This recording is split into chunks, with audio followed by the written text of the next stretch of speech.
Değerli bağışçılarımız, Bünyamin Başkanımız şu anda kuyuya inecek inşallah. Kuyunun derinliği de yaklaşık bir 15-20 metre var herhalde. Başkanım, kimseye borcunuz varsa halledelim. Kimseye borcum yok. Biri derse ki borcu var. Bununla vurabilirsiniz.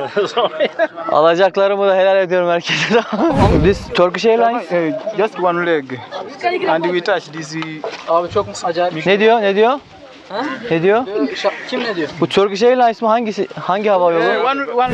Şimdi önce konuşma yapayım, sonra içine bineyim. Veya içindeyken mi konuşayım? Konuş, fark etmez. Bence Şu anda yani çekiyoruz yolun abi. uzun, istediğin kadar konuşabilirsin. Bismillah. Bir dakika, bir göstersin abi şu. Belki bildiği bir şey var, anlatmaya çalışıyor bana ya. No. You wait. Okay. And we say. Tek ayağını sokuyoruz. Okey. Ah, yeah. Tamam. Değerli severlerimiz, mescidimizin açılışını yaptık az önce. Şimdi de su kuyusuna durumunu incelemek için aşağı ineceğim. Henüz tamamlanmadı. Şöyle bu şekilde aşağı doğru iniyorum. Kontrol etmek için. Bismillah. Ops. Okey. Görüşmek üzere inşallah. Bismillah. This Wagati. This? What's the leg this? Yanlış oldu diyor. Bismillah. Bir şey yok. Okey. Benjamin. One leg this side. Birini sağa, birini sola mı? Balance. Bir dakika. İki ayağını birden sok, balans yapsın. Okey. Ah, yeah, indiremiyor lan. Dur lan. Eli çek lan.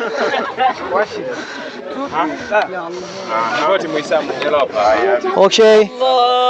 Bırakın abi. Görüşürüz.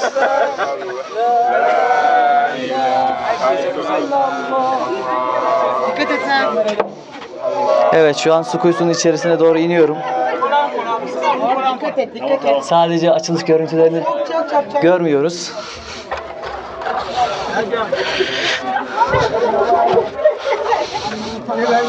Aşağı doğru iniyoruz, bakalım. Konuşabilirsin, sesin Aşağıda durum nasıl? Sizlere bunu da göstermek istedik. Bir süreden sonra görünmeyecektir mutlaka.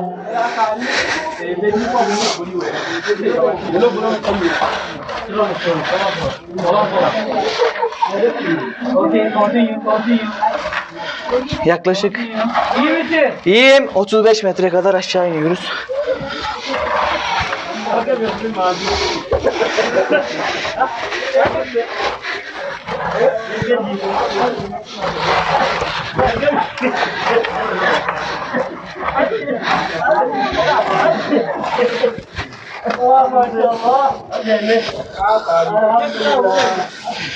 Şimdi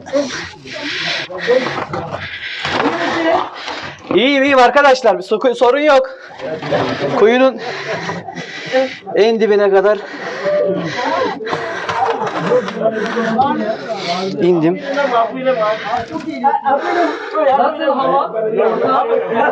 Evet, kuyuların neden 2 ay kadar bir sürede açılmış olduğunu bu vesileyle anlamış olduk. Peki bir su kuyusunun Gerçekten çok zor. çalışma sistemi. Yani 2 kişi yan yana buraya sığmaz. Burada kürek ve kazmalarla kardeşler uğraşıyorlar. Rabbim yardımcımız olsun. Bu şekilde yaklaşık 40 metre kadar aşağı indik. Şimdi de yukarı doğru çıkacağız. Hazır mısın? Bir dakika.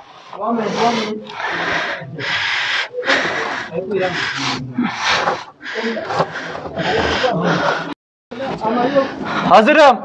Okey. Güzel. Polan. Hadi dik tut kendini, dik. Tek taraf kollarına.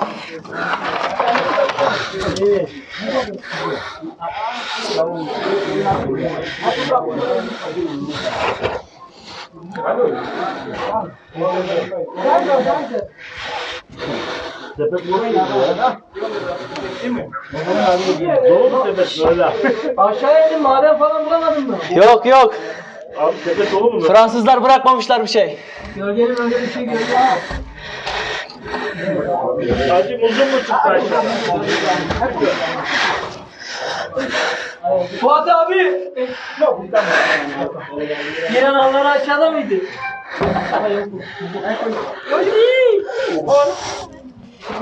Hadi bismillah. Kollarına kuvvet.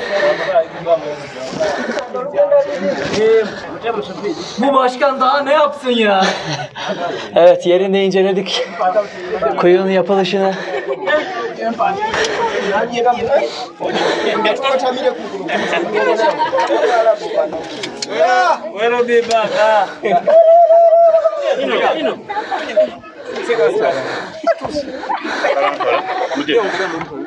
Surprise!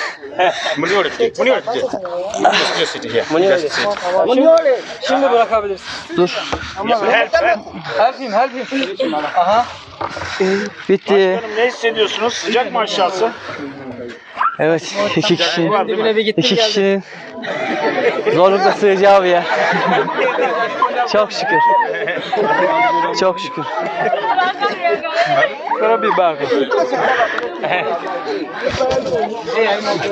Başkanım. Geçmiş olsun yani.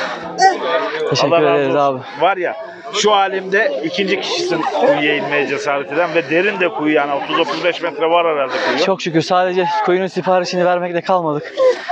Nasıl kardeşler orada çalışıyorlar, nasıl bitiyor bu kuyu daha iyi anlayabilmek için kendi adıma girmek istedim. Elhamdülillah girdik, çıktık, baktık.